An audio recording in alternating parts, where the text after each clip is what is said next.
Breaking news. A former cop exposes brutal truth behind my dad's defund the police plan. This is 17 hours ago. Breaking news here. So let's get into the video, shall we? You defund the police. If you actually don't have as many police officers. Yeah, we'll turn into a third world country. We do not need police to be in these places. They do not create safety. We need to take this money, defund the NYPD, and refund the people. When you defund the police, you demoralize the police. Because the rhetoric is demoralization, even before you actually take the money. When you show the police department, men and women that go out and put their life on the line every single day, putting their goals, aspirations, lifestyle, family aside to protect people who are perfect strangers. When your city say they don't really care about your service, it becomes demoralized. Like and subscribe to the channel. Also, make sure you like the new channel that we just created, The Officer Tatum Show. So just put in The Officer Tatum Show. Go on and like that channel. Subscribe to that channel. Support that channel as well. Like this video. Comment on this video. Share this video. Let's get into this. The new left, the Mamdani type of people, they've moved on from the racial stuff. I noticed they don't play that game anymore. They're talking about economic inequality, which I think is a real issue in both our countries. But I wanted to ask you about Mamdani because it looks like he's going to be the mayor of New York. This is insane. And you're a former police officer, and this is a guy who is on record over and over and over saying defund the police. We need to defund these institutions. And I say that as somebody who has grown up in this city, who has seen what these cops can do, and who has seen the ways in which that police have been integrated into every part of our lives, that we had them in our high schools, that we had them in our middle schools. We do not need police to be in these places. They do not create safety. We need to take this money, defund the NYPD, and refund the people. First of all, before you give your opinion about that, what would happen in America if you defund the police? If you actually don't have as many police officers? Yeah, we'll turn into a third world country. I mean, almost, I don't know, give it 6 months.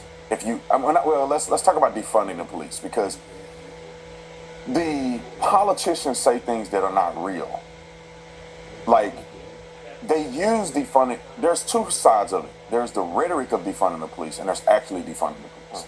A lot of times they use the rhetoric, but they never really defund the police because it's fiscal year funding, right? So they go, we're going to defund the police, we're going to defund the police, but the police funding already exists. So they tell people that to get them to vote for them, and then in reality, they never really defund the police. But then there's people who actually do defund the police, which, and they lie about statistical data points. Because when you defund the police, therefore you have less police out, less arrests are happening. Therefore the crime is going down. Wait a minute. That's not really what's happening. It's just that you don't have enough police to actually stop people from robbing other people. And when the people have lost trust that they can't call the police and get a real response, they quit calling. That don't mean that they stop getting robbed. That don't mean that people aren't breaking in their cars. That don't mean that sexual assault is not happening. That don't mean that shots are not being fired in the middle of the street. It's just that they're not reporting because they're not responding anymore. When you defund the police, you demoralize the police. Because the rhetoric is demoralization, even before you actually take the money. When you show the police department, men and women that go out and put their life on the line every single day, putting their goals, aspirations, lifestyle, family aside to protect people who are perfect strangers, when your city say they don't really care about your service, it becomes demoralized. Every choice we make is a stand for freedom, even your phone service. That's why I switched to Patriot Mobile, America's only Christian conservative wireless provider. You get the same nationwide coverage, great service, and they back causes that honor faith, family, and freedom. Go to patriotmobile.com/Tatum or call 972-PATRIOT. Use promo code Tatum for a free month of service. Make sure you switch today. That's patriotmobile.com/Tatum or call 972-PATRIOT. Then cops are saying, well, they don't care about me, so I'm not going to go up and beyond to do my job. I'm just going to answer the call when they call. Because in America, there's a thing called proactive policing, which is the biggest proponent of successful policing that exists, is proactively policing. That means that before a person calls after they've gotten robbed or raped or something, you are out patrolling and looking and identifying things that could be an issue, stopping out with people that are suspicious, and then you find out that that person is wanted for murder. You know, that proactive side. So when they say they're going to defund you, the morality drops. Cops stop doing their job, and you know, as far as they begin to do the bare minimum. Then you have cops people that don't want to apply for the police department. So you're left with two things when it comes to that category: is that good cops don't show up. The bad people who just want a job or they got power trips, they show up to the job. So now you've influxed bad cops into the scenario, and good cops don't want to join, and good cops with veteran experience begin to retire early. That's before you ever take the money. Then when you get to the point where you're starting to take the money, you are now depleted and you cannot recruit. And so you have cops that are disgruntled, waiting to retire, cops that don't want to work. Then you cut the resources back from policing, so it's less cops. Then you can't recruit any cops, so it's even less cops. Then the public is now running amok. People are committing way more crimes. And then they want to refund the police, but you have no police because you've lost trust. So that whole scenario is so detrimental to the success of policing in America that some places never recover. Some places will never recover. They will never have adequate law enforcement because you cannot have them in Mamdani say all the things that he said, lose the trust from NYPD, and then all of a sudden he say, no, I want to start recruiting again. And they don't believe you. You're not going to really be, you're a politician running your mouth. You're not really going to do anything for us. So if, in fact, all of the cities who are saying these things actually defunded the police, we wouldn't have a country anymore. And I think people don't understand that. And one reason is because they don't know what cops do on a day-to-day basis. Thwarting the people before they kill you is something that police do actively. Arresting people and putting them in jail, people who would commit habitual crimes, is something that they do. The barking dog call, the disturbance call, neighbors having conflict that will lead to violence if there's no intervention. Mentally ill people in this country running around everywhere we go. We were just driving over here and a guy sticking his middle finger up and, I don't know, ghosts. That guy's mentally ill. And the public is not equipped to deal with a person like that one-to-one, right? Meaning you go to the bus stop and this guy's crazy, what do? Then he stab and kill you, right? Versus a cop will pull over and check on him and be able to take him to a facility if necessary. So, you know, we're in a bad precedent if we begin to have Mamdanis leading these cities because it's not based on reality, it's based on a virtue signal. It's based on saying, hey, people, constituents, let me play on your emotion, your victimhood. You are being mistreated by police. They're racist. Yeah, we're going to defund them. We're going to bring public servants, or not public servants, we're going to bring civilians in to take over these things where police are too aggressive. Yeah, that makes sense. And they weaponize emotionalism against people to get the vote. And then they get in the office and they effed over people. And what they do is they don't fix it. They continue to blame other people for the fallout. Now Trump is the problem because he's bringing in the National Guard. No, he's not. You guys effed over the people by defunding police and all of that. And now the crime is out of control. And now the federal government has to get involved. Or the people will just, it'd be uninhabitable. They can't live in an environment like that. And then, you know, the cycle goes, and then the communities go to crap. And it's a negative scenario all around. And where does this perception come from? I mean, you talked when you were talking about your own story that growing up you were taught the police are racist, the police hate you, had bad experiences yourself with it. Is the perception of the police being racist, does that come from a history of being racist or present, that there are some people who are racist within the police?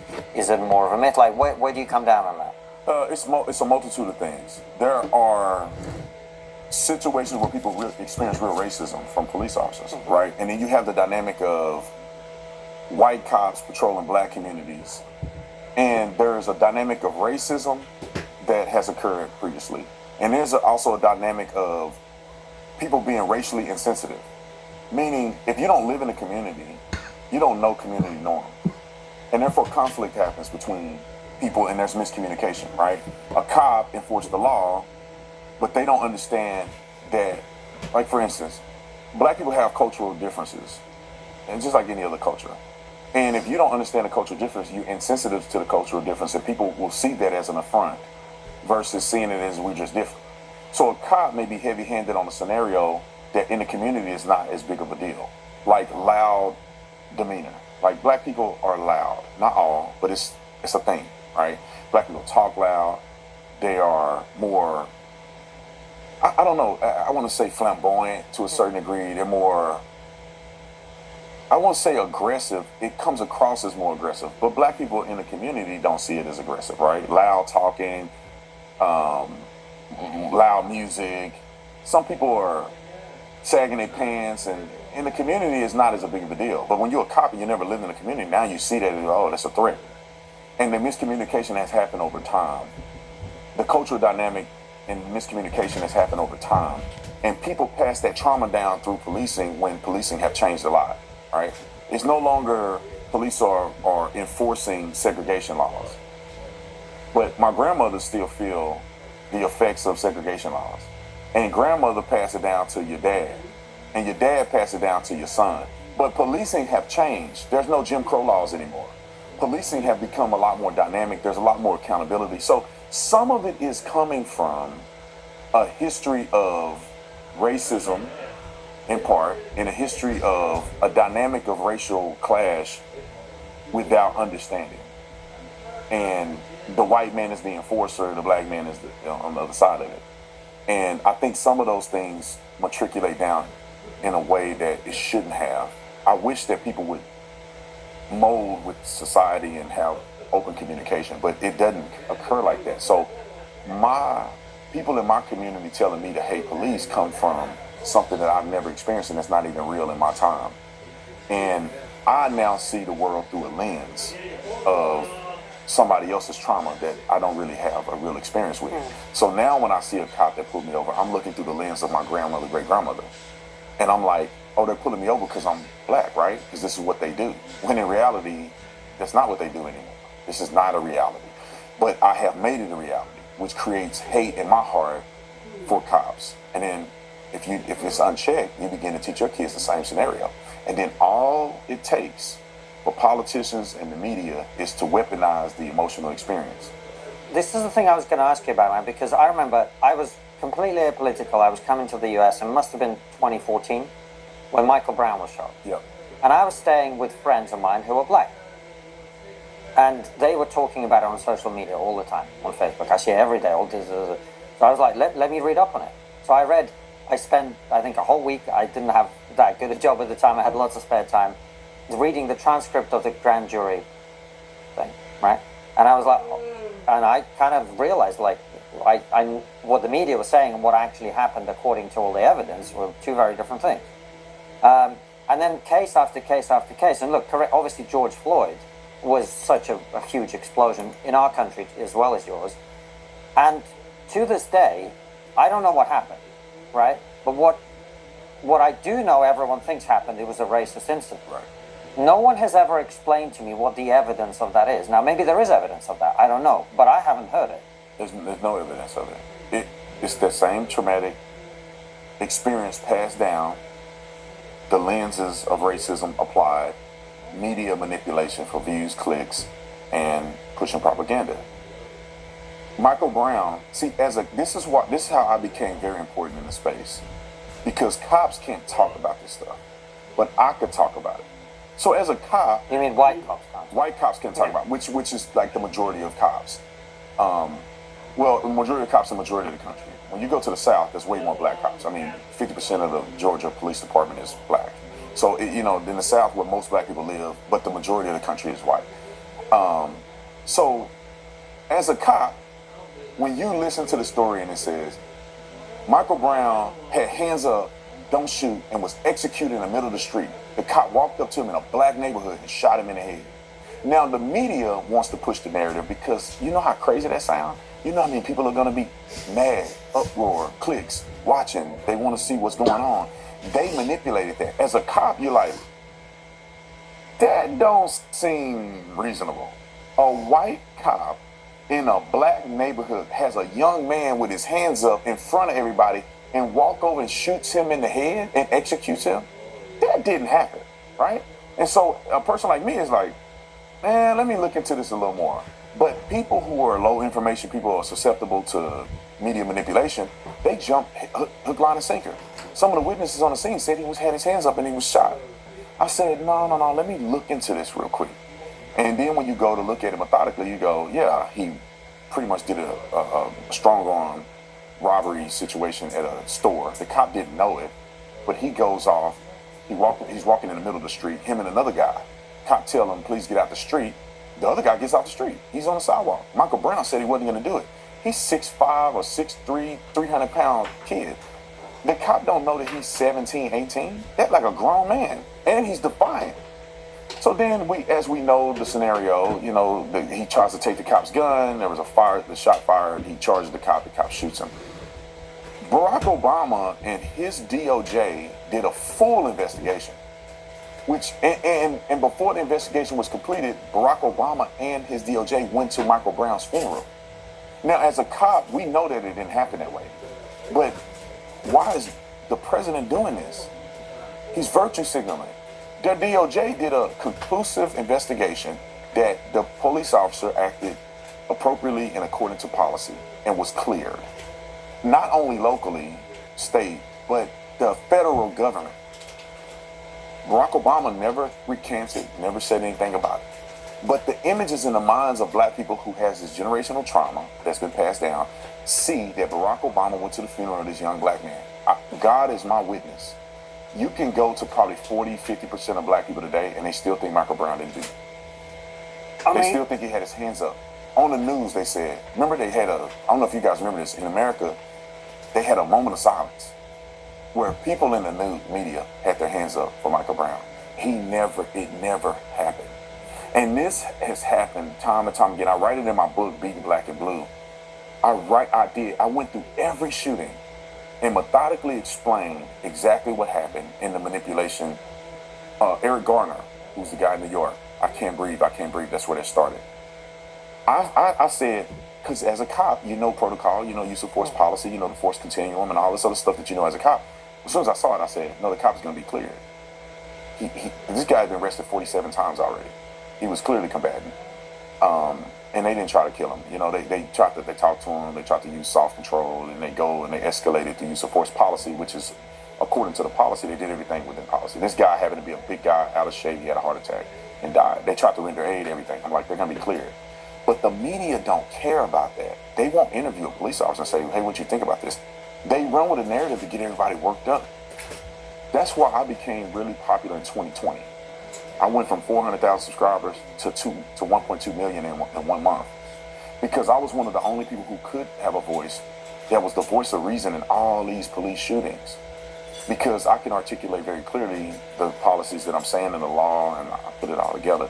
So that was one of the dynamics that really hurt us, was we didn't have enough people that could have a voice bigger than the media that would at least tell the truth about some of these shootings. And so what is your perspective on the George Floyd situation? What do you think happened there? Yeah, I don't think it was race related. There's no evidence of it. Like, you can't just project that it's race because it's a white and a black person, right?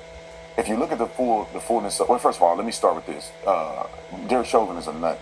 I don't support him, and I hope he go to jail. He deserved to go to jail. He ruined policing. He dang near ruined policing unilaterally because of his stupidity. And I'm going to get backlash from the conservatives on this, and I don't give a F. I was a cop, and I did the job. You don't sit on a man like that long, while he's grimacing and complaining that he's having a heart attack or whatever he's complaining about. We were not trained to do that. In the academy, we're trained to cover your own butt, right? Meaning that if you think the person is faking or not is irrelevant. You have to show a level of concern and at least do your due diligence in making sure that you roll a person in a recovery position, give them the aid that they deserve, even if they lie. I've had people lie 100 times to me. It doesn't matter. We're trained to treat, unless they're a threat, right? Meaning the person can't breathe, but they got a gun and they're trying to fight. That's a different thing. If a guy is not armed, you have him secured on the ground, his hands are behind his back, 2 officers on his legs. We are trained to give him a render aid to this guy in an appropriate manner. I would have never done that. No cop that I know would have ever sat on that man that long and watched him die, and he pisses his pants and he goes unconscious and you still sit on the guy. It was so egregious to me. And it was the microcosm of a bad cop. not a racial encounter. Because if you look at the beginning of the scenario when they first made contact, Chauvin was very nice to George Floyd. He was being nice to him. I think he recognized him because he was a local criminal. And so he was nice to him. He put him in the car. You know, it was nothing really exaggerated that happened until they got to the ground. And so I don't know what made Derek Chauvin act like he did. I don't know if it was fear. I don't know if it was because everybody was yelling at him. And he like, screw you guys. I'm gonna just stand on this guy because I can. I don't know what dynamic that was, but it was wrong. But there's no evidence of racial bias. No evidence whatsoever. And in the America we live in, the media and activists have a vested interest to make it racist because there's no money in it not being racist. Think about it. If it was not a racial encounter, it was just a bad cop. He got indicted the next day. He's going to prison. Justice is served. So if it's just a bad cop making a decision like this, there's no George Floyd. There's no worldwide outrage because there's no racial dynamic. So if you are sitting in a boardroom, you want to push the issue that is racist because you're going to get clicks, and he got statues and there's celebrities, and you got a whole industry on George Floyd now because they made it a racial dynamic. There was a scenario, Tony Timpa, I don't know if you heard of this. I have. Was more egregious. More? I think Tony Timpa was more egregious than what happened to George Floyd because Tony Timpa was not committing a crime. He had a mental episode and he had called the police so that they can help him. They get there and they have him down on the ground and he's struggling to breathe and he's going unconscious, and he actually goes unconscious, and they mock him and they laugh at him and they go, oh, the baby's asleep now. They did all this stuff on body camera. It was way more egregious than George Floyd in my opinion. And of course the cops didn't know that he had died. They should have known better. But the stuff that they said about Tony Timpa while he was dead, and the lack of aid that they rendered to him, and he didn't even commit a crime, he asked for help and they killed him. That was more egregious. But because he was white, there is no money and no activism in a white man losing his life that way. And statistical data shows that white unarmed people get killed twice as much as black people. White people get killed twice as much as black people by police. And people will say, well, there's more white people. Well, there's not more patrol saturation in white communities like there are in inner cities where most of the violence occurs. So when you look at the saturation of patrol in inner city communities, white people actually get shot at a higher rate than black people do at the same amount of patrol. And so if the world would know this, we would be a better place. But there is no money in sanity. There's money in hysteria and getting everybody worked up.